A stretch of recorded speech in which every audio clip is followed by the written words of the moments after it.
Top 7 consultant की और कोई ब्रांच है या नहीं। बहुत से लोगों ने क्वेश्चन किए हैं इस हवाले से, क्या आपने उनसे बच के रहना है, वो कॉपी कैट हैं। अच्छा, दूसरी चीज़ मैं आपको लिथुआनिया के बारे में बताऊंगा आज। लिथुआनिया में कितना बजट लगता है, क्या रिक्वायरमेंट्स हैं, ठीक है, तो इसका प्रोसेसिंग टाइम कितना है। इसका जो मैक्सिमम बजट लगा है वो 19 लाख तक लगा है, ठीक है। इसमें ये सिनेरियो होता है लिथुआनिया में कि फर्स्ट कम फर्स्ट गेट। आप जितनी जल्दी अपना केस स्टार्ट करवाते हैं उतनी जल्दी आप अपना एडमिशन सिक्योर कर सकते हैं, ठीक है। एम्बेसी के लिए भी आपको मॉक इंटरव्यू लिए जाते हैं, आपको इंटरव्यू के लिए प्रिपेयर करवाया जाता है, फिर आप एम्बेसी के इंटरव्यू के लिए जाते हैं। अपॉइंटमेंट का आपको मैंने पहले जैसे कि मेंशन कर दिया है कि 4 कंट्री से आसानी से अपॉइंटमेंट पाकिस्तानी को मिल जाती है, जैसे कि फिलिपाइन है, टर्की है।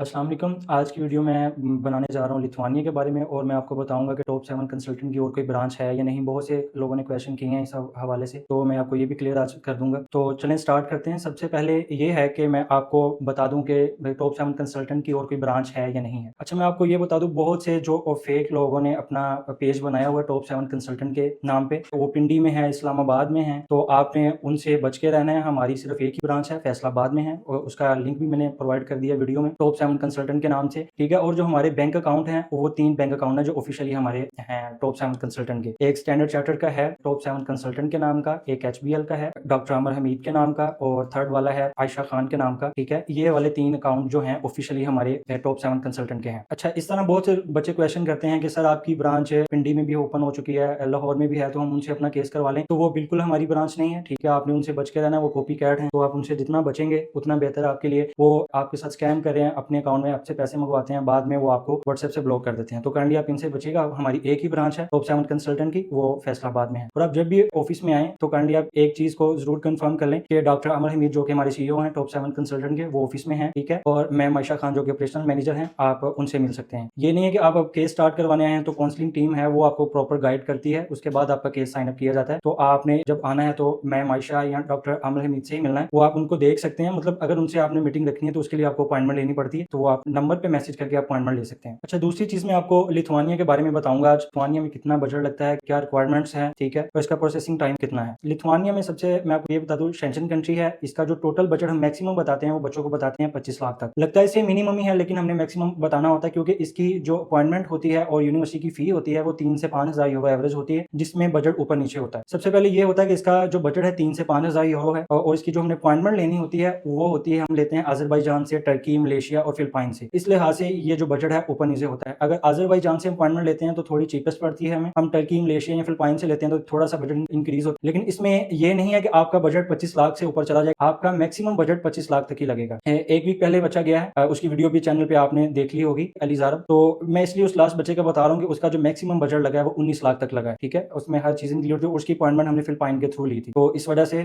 आपका बजट का इशू नहीं है। इसमें मिनिमम बजट है, शेंजन कंट्री है, और जो प्रोसेस है वो भी स्मूथ है। और बहुत से लोग ये क्वेश्चन करते हैं कि सर हमारे 50% मार्क्स हैं, क्या हम किसी कंट्री में जा सकते हैं। तो मैं आपको जरूर बताऊंगा कि आप लिथुआनिया के लिए एलिजिबल हैं, आपके 50% से अबव मार्क्स होने चाहिए। तो उसके लिए वो ये भी पूछते हैं कि फेब इनटेक में क्या हमारा हो जाएगा। तो फेब इनटेक के लिए बैचलर के लिए अभी कुछ यूनिवर्सिटी हैं जिनमें एडमिशन हो सकता है, आपके 50% मार्क्स होने चाहिए सभी सब्जेक्ट में, तो आपका उसमें अप्लाई हो जाएगा। सितंबर इनटेक के लिए ये है कि बच्चे बहुत से क्वेश्चन करते हैं कि अभी सितंबर इनटेक दूर है तो हम अब अपना केस अभी नहीं स्टार्ट करवाते, 3-4 माह का वेट कर लेते हैं। लेकिन इस तरह का सिनेरियो बिल्कुल नहीं है, ठीक है। इसमें ये सिनेरियो होता है लिथुआनिया में कि फर्स्ट कम फर्स्ट गेट। आप जितनी जल्दी अपना केस स्टार्ट करवाते हैं उतनी जल्दी आप अपना एडमिशन सिक्योर कर सकते हैं, ठीक है। उतनी जल्दी आपको अपॉइंटमेंट मिल जाएगी और आप आसानी से जा सकते हैं। लिथुआनिया में ये सीन है कि अगर आपका जून या जुलाई में आपका प्रोसेस कंप्लीट हो जाता है सितंबर इनटेक के लिए, तो आप जून और जुलाई में फ्लाई कर सकते हैं, मतलब 3 माह पहले आप फ्लाई कर सकते हैं, ठीक है। TRC कार्ड इधर से ही मिल जाता है, आप जाके अपनी जॉब फाइंड करके अपना काम कंटिन्यू कर सकते हैं, जो कि आपको 20 आवर अलाउ होते हैं पर वीक, ठीक है। और लिथुआनिया के सितंबर इनटेक के लिए सभी यूनिवर्सिटी के एडमिशन ओपन हो चुके हैं, ठीक है। इसमें यह है कि आप जितना जल्दी अपना केस स्टार्ट करवाएंगे उतनी जल्दी आप अपना एडमिशन सिक्योर कर लेंगे और उतनी जल्दी आपको अपॉइंटमेंट मिल सकेगी। अगर आप वेट करेंगे